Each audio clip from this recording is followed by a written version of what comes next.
எல்லாருக்கும் வணக்கம். 5 நிமிட அறிவியலுக்கு உங்களை வரவேற்கிறேன். நீங்க எப்பவாச்சும் ராத்திரி வானத்தை அண்ணாந்து பார்த்து அங்க வேற யாராவது இருப்பாங்களா அப்படின்னு யோசிச்சிருக்கீங்களா? இன்னைக்கு நாம அந்த கேள்விக்குள்ள ரொம்ப ஆழமா டைவ் பண்ண போறோம்.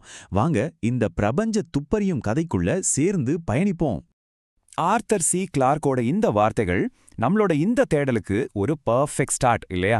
யோசிச்சு பாருங்க, நாம தனியா இருந்தாலும் சரி இல்லைன்னாலும் சரி, ரெண்டுமே இந்த உலகத்தை பத்தின நம்ம பார்வைய மொத்தமா மாத்திடும். செம்ம த்ரில்லிங்கா இருக்குல்ல? சோ இதுதான் நம்மளோட மைய மர்மம். பல நூற்றாண்டுகள விஞ்ஞானிகள், தத்துவவாதிகள், ஏன் நம்மள மாதிரி கனவு காண்கிற ஒவ்வொருத்தரையும் இந்த ஒரு கேள்வி துரத்திக்கிட்டே இருக்கு. ஒரு நல்ல டிடெக்டிவ் மாதிரி முதல்ல நாம எதை தேடுறோன்னே தெளிவா தெரிஞ்சுக்கணும். அப்போ உயிரை உருவாக்க உண்மையிலே என்னதான் தேவை, அதோட ரெசிபி என்ன? பாத்தீங்கன்னா அந்த ரெசிபி ஆச்சரியப்படுற அளவுக்கு சிம்பிள். முதல்ல ஆற்றல் தேவை, அது ஒரு நட்சத்திரத்திலிருந்து கிடைக்குது. ரெண்டாவது ஆக்சிஜன், கார்பன் மாதிரி கனமான தனிமங்கள், இதுவும் நட்சத்திரங்களுக்கு உள்ளதான் உருவாகுது. கடைசியா தண்ணீர் மாதிரி ஒரு திரவம், இதுதான் எல்லாத்தையும் ஒன்னா கலந்து அந்த மேஜிக்கை நிகழ்த்த உதவுது.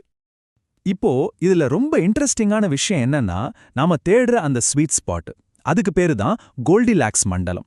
ரொம்ப சூடாவும் இல்லாம ரொம்ப குளிராவும் இல்லாம உயிர் வாழ கரெக்டா, அப்படி சொல்லப்போனா சரியா இருக்கிற ஒரு இடம்.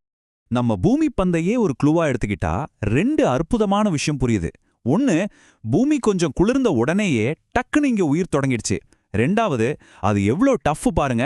ஆழ்கடல் எலிமலைகள்ல இருந்து உறைஞ்சு போன ஆர்டிக் வரைக்கும் எல்லா இடத்துலயும் உயிர் செழிப்பா வளருது. சரி, இப்ப நம்ம கையில உயிர் உருவாக்குற ரெசிபி இருக்கு. இனி வேட்டை தான். நம்ம பிரபஞ்சத்துல இருக்கிற அண்டை வீட்டார தேடுற இந்த வேட்டை எப்படி போயிட்டு இருக்குன்னு பாப்போமா? நாம ஏற்கனவே கெப்லர் 62f மாதிரி சில சூப்பரான கேண்டிடேட்ஸை கண்டுபிடிச்சிட்டோம். இது நம்ம பூமியை விட பழமையான ஒரு நீருலகம், அதாவது ஒரு வாட்டர் வேர்ல்டா இருக்கலாம்னு சொல்றாங்க. அடுத்து இந்த டிராபிஸ்ட் வண்டி, இது நமக்கு ரொம்பவே பக்கத்துல இருக்கு. இங்கேயும் திரவ நீர் இருக்கிறதுக்கு வலுவான வாய்ப்பு இருக்கு. நம்ம தேடல் பட்டியல்ல இதுவும் ஒரு முக்கியமான இடம் பிடிக்குது. இப்ப வர டேட்டாலாம் என்ன சொல்லுதுன்னா, பிரபஞ்சத்துல வாழ தகுதியான கிரகங்களோட எண்ணிக்கை உண்மையிலே தலை சுற்ற வைக்குது. அந்த நம்பரை பாருங்களேன். அப்பா, இதை எப்படி படிக்கிறதுன்னு தெரியலையே. அந்த பெரிய நம்பரை சிம்பிளா புரிஞ்சுக்கணும்னா இத கொஞ்சம் கற்பனை பண்ணி பாருங்க. நம்ம பூமியில இருக்கிற எல்லா பீச்ல இருந்தும் ஒரு கைப்பிடி மணல் எடுத்தா எவ்வளோ இருக்குமோ அதை விட அதிகமா பிரபஞ்சத்துல உயிர் வாழ தகுதியான கிரகங்கள் இருக்கு. ஓகே, இவ்ளோ மூலப்பொருட்கள் இருக்கு, இவ்ளோ வாய்ப்புகள் இருக்கு. ஆனா இங்கதான் நம்ம கதையில ஒரு பெரிய ட்விஸ்ட் வருது. இதுதான் அந்த மாபெரும் பிரபஞ்ச மௌனம்.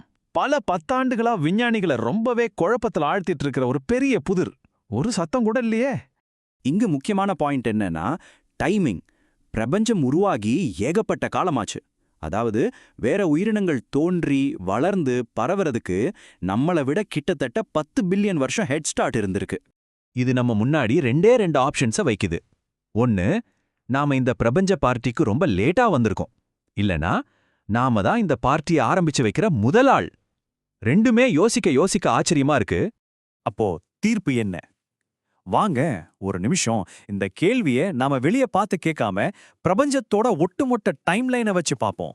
பிரபஞ்சத்தோட மொத்த ஆயுள் காலத்தை, அதாவது அதோட பிறப்புல இருந்து அதோட கடைசி காலம் வரைக்கும் ஒரு படமா பார்த்தோம்னா நாம நம்ப முடியாத அளவுக்கு ரொம்பவே ஆரம்பத்துல இருக்கும். நம்ம கதை இப்பதான் தொடங்குது. ஆக முக்கியமான விஷயம் என்னன்னா, நாம லேட்டா வரல, நாம தான் ரொம்ப சீக்கிரமா வந்திருக்கோம். இந்த பிரபஞ்சம் இன்னும் ரொம்ப இளமையா இருக்கு. இனிமேல் உருவாக போற கோடிக்கணக்கான கிரகங்களுக்கு முன்னாடியே நாம வந்திருக்கோம். இந்த கண்ணோட்டத்துல பார்த்தா அந்த பிரபஞ்ச மௌனம் நம்மள தனியா உணர வைக்கல, அது நமக்கு ஒரு பெரிய பொறுப்பை கொடுக்குது. ஒருவேளை நாம தான் இந்த பிரபஞ்சத்தோட முன்னோடிகளா இருக்கலாம். இந்த விளக்கம் உங்களுக்கு பிடிச்சிருந்தா அந்த லைக் பட்டனை தட்டி விடுங்க. இதை உங்க நண்பர்களுக்கு ஷேர் பண்ணுங்க. மேலும் இது மாதிரி தகவல்களுக்கு சப்ஸ்கிரைப் பண்ணுங்க. உங்க கருத்துக்களை கீழே கமெண்ட்ல சொல்லுங்க. நாம தனியா இருக்கோமா, இல்ல நாம தான் இந்த பிரபஞ்சத்தோட முதல் குழந்தைகளா? நான் ஒவ்வொரு கமெண்ட்டையும் படிப்பேன்.